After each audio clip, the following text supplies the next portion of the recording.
Ken e o feiticeiro estão prestes a se beijar, quando o jovem esbarra no rádio, fazendo tocar a música da fita que Prim havia entregue a Paran. Ele pede desculpas, mas realmente não consegue continuar. Ken encontra a fita com um bilhete dela e imagina o que deve estar acontecendo. Deixa a pulseira sobre a mesa e solicita que esqueçam o que acabou de ocorrer. No dia seguinte, Jet acorda envergonhado pela noite de amor que teve anteriormente. Hoje eles decidem visitar a avó, que está doente. Ela comenta que está no fim da vida e proibida de comer doces. Enquanto Jet come tudo, Charm pergunta o motivo de tanta fome. Ele responde que talvez seja porque exagerou na noite passada. Já Paran não desgruda os olhos de Ken, como se quisesse dizer algo que agora é impossível. Na volta para casa, Paran o alcança e tenta explicar o que aconteceu na noite anterior, mas é informado de que Prim veio visitá-lo, e assim perde a chance. Ken vai ajudar Pom a preparar um chá, deixando os dois a sós.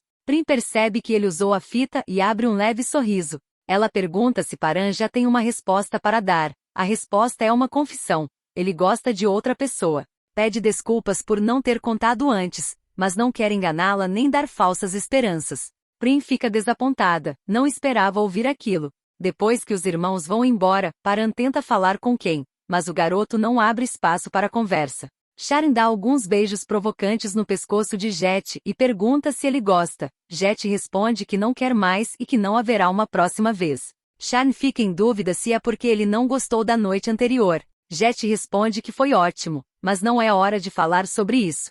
Mesmo assim, Sharon insiste, convencido de que Jet não tenha gostado e que depois de dormirem juntos, só quer vê-lo como amigo. Ken está resfriado. O mestre já sabia e prepara um chá. Ele prova e acha amargo demais, torcendo para que funcione. Paran cria coragem para conversar, e Ken também espera que ele diga alguma coisa. O feiticeiro se aproxima, arrependido por seu comportamento imprudente na noite anterior, mas admite com ousadia que fez aquilo porque tem sentimentos por ele. Ken então pergunta se o motivo de ele ter parado o beijo foi porque pensou em Prim. Paran responde que não, pensou em sua mãe. Ela gostava de ouvir aquela música e morreu por causa de credores de outras pessoas.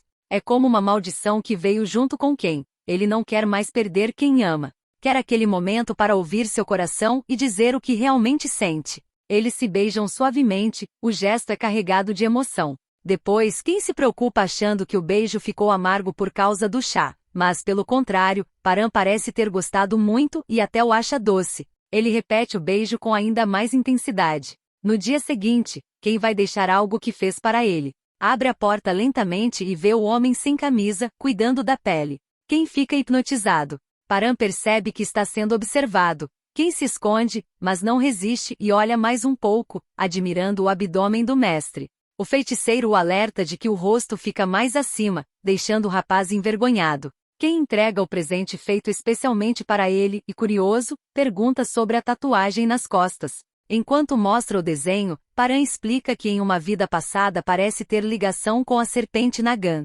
Durante a conversa, Ken comenta que não entende o que fez de errado para Hanfueng querer se vingar dele em todas as vidas. Paran entende agora que é por causa dela que eles precisam se reencontrar a cada reencarnação e que Jet e Charm também estão ligados a Ken desde o passado. Talvez precisem rastrear o destino deles. Eles realizam um ritual em que ouvem o choro de um bebê e os gritos de uma mulher. As luzes se apagam, e Paran consegue ver um homem, o monge Kazen. Ele pede ajuda à avó para entrar em contato com seu discípulo, que pode auxiliá-los a resolver o problema de Hanfueng, caso realmente esteja envolvido. Ela promete fazer isso, mas logo se sente muito mal, fica fraca e tem dificuldade para respirar. À noite, a avó confirma que é como o mestre disse. O avô conhece Hanfueng e pegará o trem amanhã para encontrá-los. A senhora se sente tão mal que acredita não ter tempo de esperar o monge chegar, então escreve uma carta.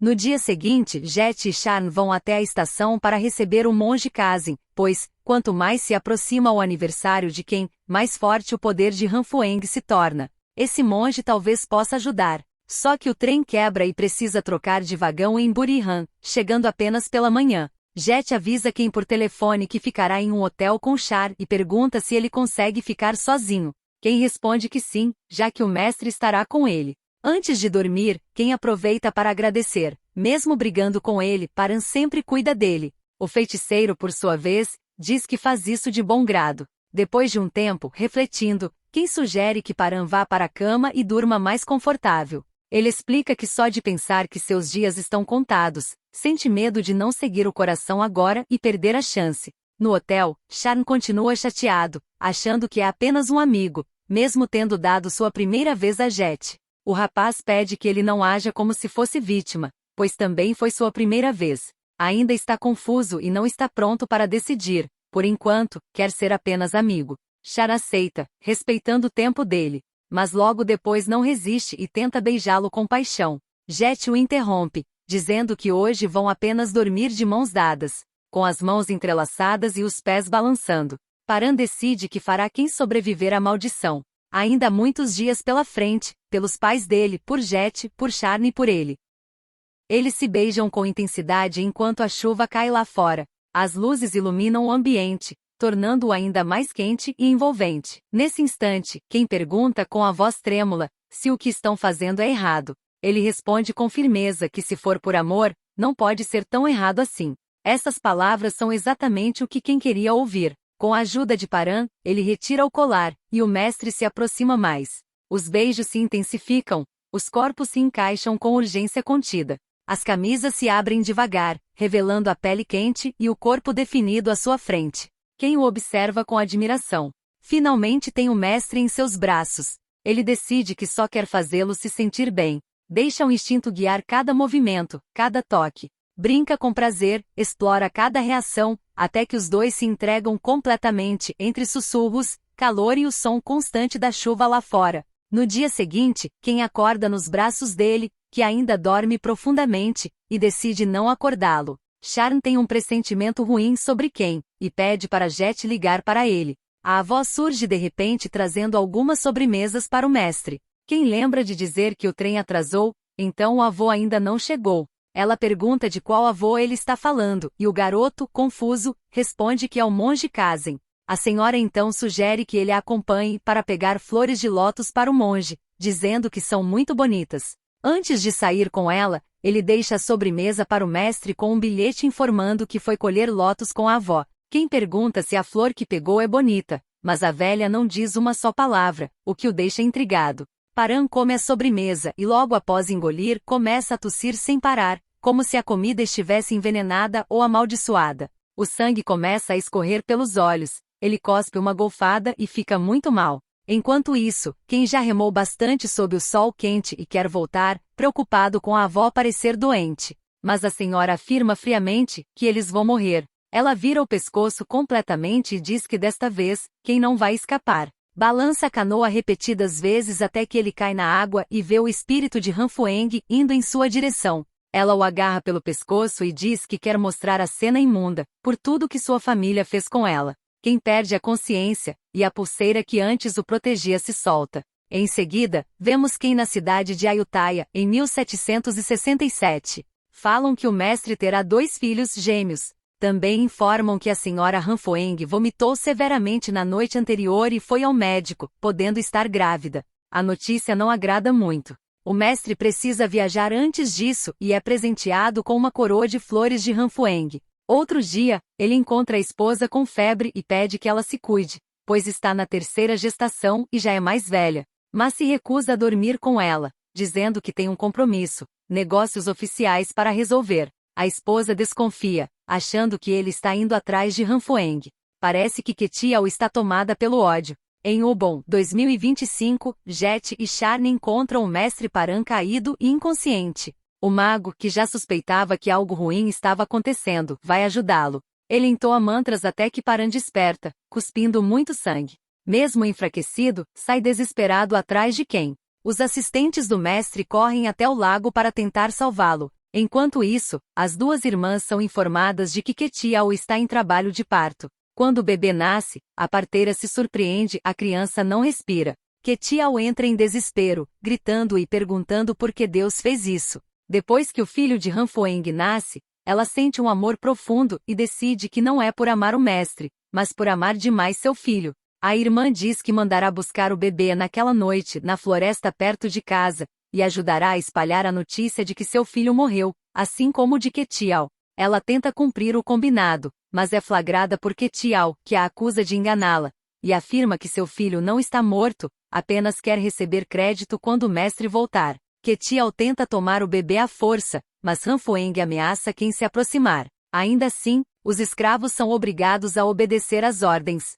Ela reclama que cumpriu seus deveres de esposa fielmente por anos, enquanto Ranfoeng, uma escrava, ousa tirar tudo dela e ainda quer que seu filho substitua o dela como herdeiro. Ranfoeng afirma que não é isso, mantendo sua palavra de que os filhos dos escravos continuam sendo escravos. Implora para que a dama devolva seu bebê, mas Ketial pede compreensão, dizendo que já que seu filho morreu, o de Ranfoeng também não pode viver. Ela mata a criança, deixando Ranfoeng arrasada. A mulher vê a irmã ali perto, que veio buscar sua filha, mas ela vai embora. Ranfoeng é levada para falar com o mestre, que quer ouvir os dois lados da história. Ele pergunta se é verdade que ela jogou o filho da esposa no lago.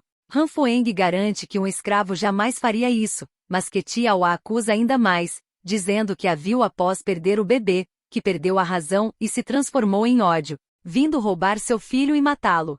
Ranfoeng conta o outro lado da história, revelando o que realmente aconteceu. A esposa perdeu o filho durante o parto, então raptou o bebê dela e o matou. Ketial continua mentindo, dizendo ainda que Kakana e sua filha também foram visitá-los. O mestre pergunta se isso é verdade. Kakana havia dito que se sua filha quisesse continuar morando ali, nunca deveria deixar a esposa do mestre irritada. Ela confirma as palavras do mestre, e a filha é obrigada a mentir, afirmando que viu a tia Ranfoeng jogando o irmãozinho no rio. Outra escrava relata que o homem que enviou o ópio para Ranfoeng foi capturado. A mulher foi cruelmente incriminada e injustiçada. O mestre ordena, então, que ela seja levada e chicoteada até a morte. Ranfoeng fica indignada e chega a dar um tapa no mestre. Afirma que aquela geração é desprezível e que quer olhar bem o rosto de todos, para se lembrar. Ela o amaldiçoa. O espírito de Ranfoeng pede que quem observe atentamente enquanto ela é açoitada, amaldiçoando a todos para que sempre encontrem desgraças. Nenhum filho herdará a linhagem familiar. Mesmo que reencarnem, a maldição continuará. Se o filho for homem, morrerá aos 21 anos, assim como ela. Quem vê sua mãe agonizando e desaparecendo, presencia também o mestre e a esposa gritando entre as chamas. Ranfoeng faz quem assistir a ele mesmo morrendo em suas vidas passadas, uma a uma. Ela afirma que todos se foram, restando apenas ele. O ódio dela precisa ser resolvido. Quem está prestes a morrer afogado, mas os ajudantes de Paran afastam Ranfoeng e o salvam. Ele avisa que a avó está no lago, possuída pelo espírito vingativo. A entidade acaba matando um dos ajudantes enforcado. Paran chega até eles, mas não há tempo. Ele lança um feitiço para dissipar o espírito, porém é tarde demais. A avó recebe os primeiros socorros de Ken, mas Paran percebe que é inútil. Ela faleceu. Quem não consegue aceitar e se sente culpado por tudo de ruim que vem acontecendo às pessoas ao seu redor. No velório, ele não tem coragem de entrar. O monge informa que encontrou uma carta deixada pela avó. Parece que ela sofreu um ataque cardíaco e morreu no dia anterior, e que Ranfoeng aproveitou para possuir o corpo dela. Assim, sua morte não teve relação com Ken. Aki está devastado com a morte de seu companheiro Tong e diz que não quer mais viver sem ele. Pede a Paran que o faça reencontrá-lo. Aki se despede de todos, e Paran realiza seu desejo. Agora, Aki também se foi. Após a cremação do corpo da avó, com tudo o que aconteceu, Ken arruma suas coisas, decidido a ir embora para não causar mais sofrimento. Mas Paran se coloca diante dele e pede que não vá, que fique ao seu lado. Ken diz que todos que amou morreram por sua causa. Paran discorda. A avó partiu pela velhice, e quanto a Tong e Aki, já deveriam ter reencarnado há muito tempo. Ele os guardou, mas agora nada resta, apenas Ken. Pede que ele fique. Ken solta a bolsa e pede desculpas. Durante o abraço, Paran se sente fraco e quase desmaia. Ken percebe que ele está com febre e começa a cuidar do mestre. Paran explica que o feitiço de Ranfoeng ainda o afeta, mas garante que se descansar 1 ou 2 dias, ficará bem, pois a própria Ranfoeng está gravemente ferida. Ele pede que Ken não o deixe. O rapaz permanece ao seu lado por um tempo e lhe dá um beijo de boa noite. No dia seguinte, quando o mestre acorda, encontra uma carta deixada por ele. Nela, Ken agradece por tudo que Paran fez e por todos os momentos compartilhados. Diz que o mestre o fez se sentir melhor, como se a vida ainda valesse a pena, e lhe mostrou um amor que jamais imaginou experimentar. Mesmo que vá embora amanhã, afirma que não se arrependerá. Ainda não desistiu, mas agora quer encontrar uma saída à sua maneira, para que ninguém mais sofra por sua causa. Deseja que o futuro do mestre seja sempre cheio de sorrisos. Jet o encontra e pergunta se vai abandoná-los. Quem responde que não quer mais perder ninguém. Jet questiona se a solução é deixá-los, e tenta fazê-lo entender que ele não tem culpa de nada, que a única responsável é Han Fueng. Mas diz que se ele for embora, irá junto. Os dois estão dispostos a segui-lo. Jet informa que o aniversário de Ken será em 7 dias, que se conseguir sobreviver até a meia-noite de 5 de junho, completará 21 anos e se libertará da maldição. No dia seguinte, enquanto os três caminham juntos, Charm tem um mau pressentimento. Um carro surge em alta velocidade na direção de Ken, e ele quase é atropelado.